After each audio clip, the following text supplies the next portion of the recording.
The I am we could equate with consciousness. Yes?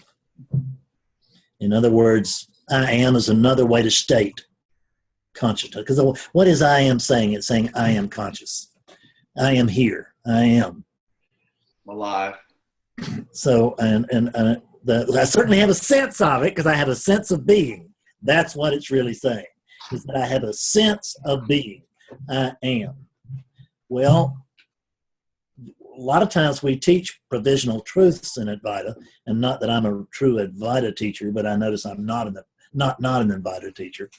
So we teach provisional truths, which means that you tell somebody, you encourage somebody by helping them seek the truth they can see. So sometimes if I have somebody who's been caught forever and they in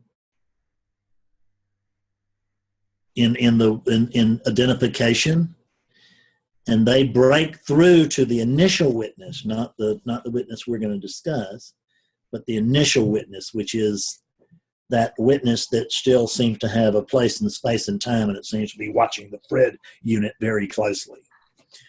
And if they break through to that witness, that's actually the last stage of duality. But you can kind of call the last stage of duality the first stage of non-duality. Depends on how you want to look at it. What kind of story do you want to spin? That can and very often is the largest, it can be the largest shift that anyone ever takes. And if no one ever moved beyond that place, we'd have a whole different planet. So that's a valuable movement. And what we don't want to get is, we don't want to get up in this highfalutin notion that everybody should achieve a certain degree of awakeness. Everybody should achieve the degree of awakeness that they do achieve. That's simple.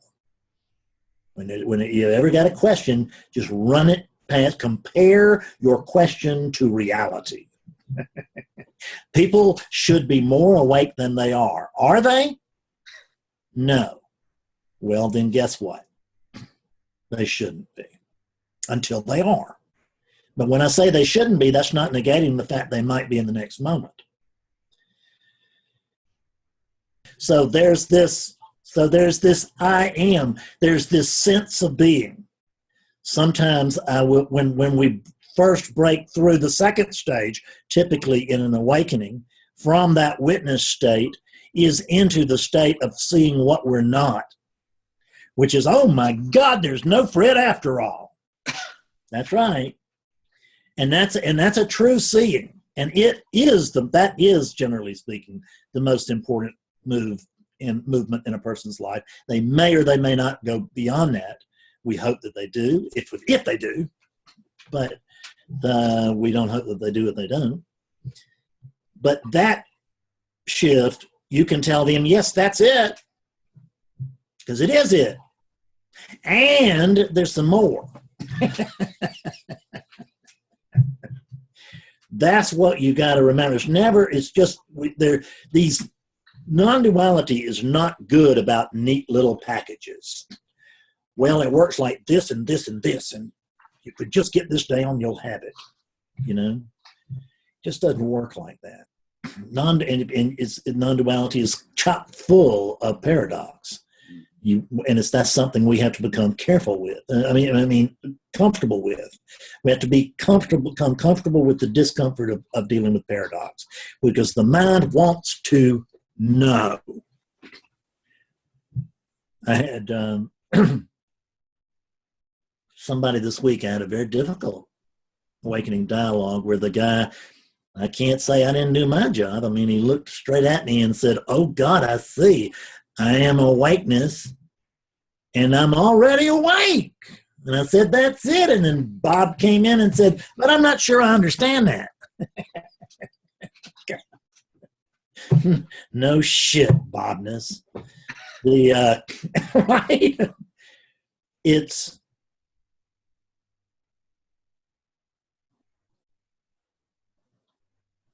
Then we move into where your oneness. where you've seen what you're not, but you also see in what you are. That's where I try to take people initially. Generally pretty successful with that, but not always.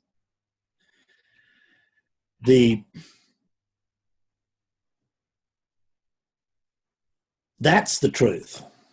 And that's clear to be true. And it's you're both sides of the coin of 180 and 180 and two sides of the same, two ends of the same stick and all of this, and you're this and that, and you're the one thing going on and you're it, and all of that, every bit of that is true.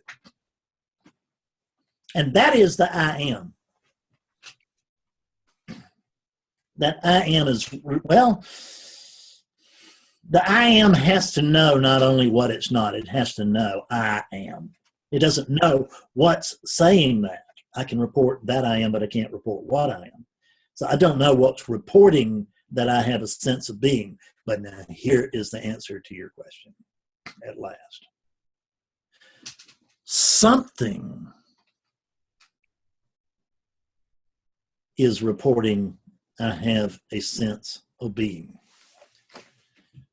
And early on, I will tell you that you are the sense of being, because that's true. You are the I am. You are it. And there's more. The thing that has a sense of being is not the sense of being. It can feel like it because initially you can't see any separation. And so you go along with that, I don't see any separation. There's that which you see, and it's the same thing. There's no difference between the looker and the looked at. And that's true within I amness. That's true within conventional non-duality. It's true. That's our experience. It's true within our experience, even as awakeness. That's true. But you are what's prior to consciousness. That's the absolute. Let me tell you about that which is prior to consciousness.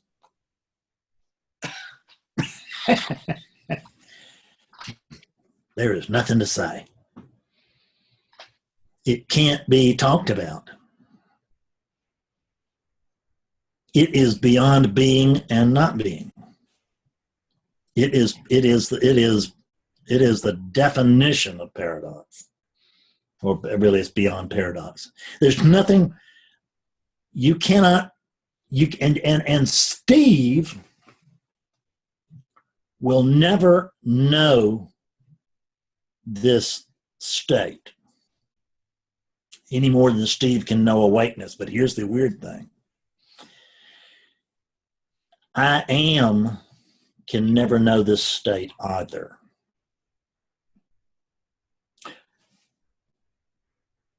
You cannot know this state because it is prior to the sense of being.